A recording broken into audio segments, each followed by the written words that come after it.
likes deforestation and environmental concerns growing in our own backyard.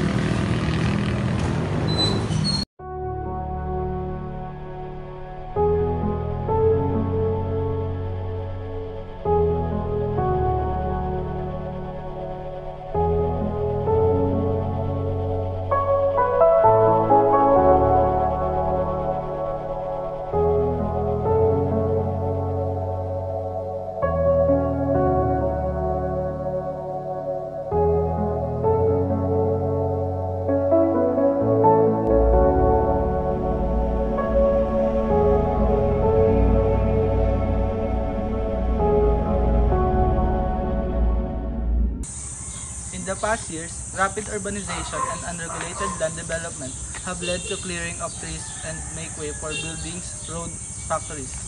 Trees, which naturally filter air pollutants, are being cut down, leaving of Kabuyaw residents exposed to harmful gases and dust.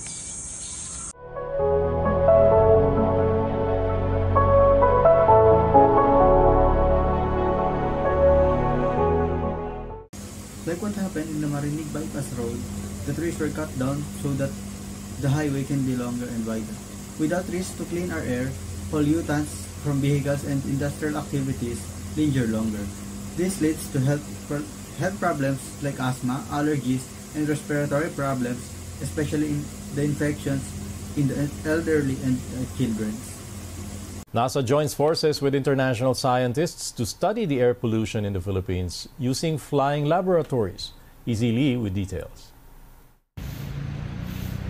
As a street sweeper, Almira has been exposed to vehicle exhaust on the road for 6 years. May mga sasakyan na umuusok na sobrang itim ang bugan. Minsan diretso sa mukha. Kakatapos namin sa ruta namin, kailangan maghilamos, kailangan maglinis kasi nandoon na yung itim sa ilong dahil sa usok. She's worried for her health because many of her colleagues have already contracted lung diseases.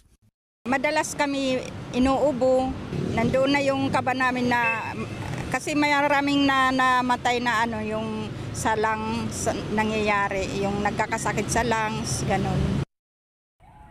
The message is clear. We must act now. Trees are not just decoration, they are vital to our survival. Addressing deforestation is not just about saving nature's life. It's about protecting the health and future of our community. So, we must try tree planting or just join us youth volunteers for green spaces.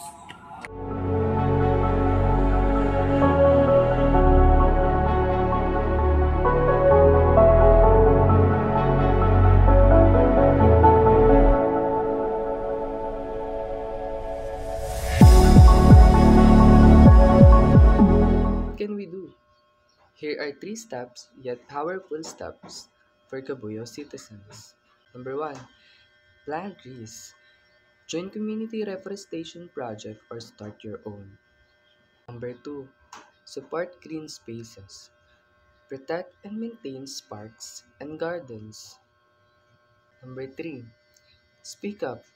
Advocate for tree cutting regulations and air pollution policies. Let's protect what's left and grow what's missing. Let's breathe life back into Kabuyaw.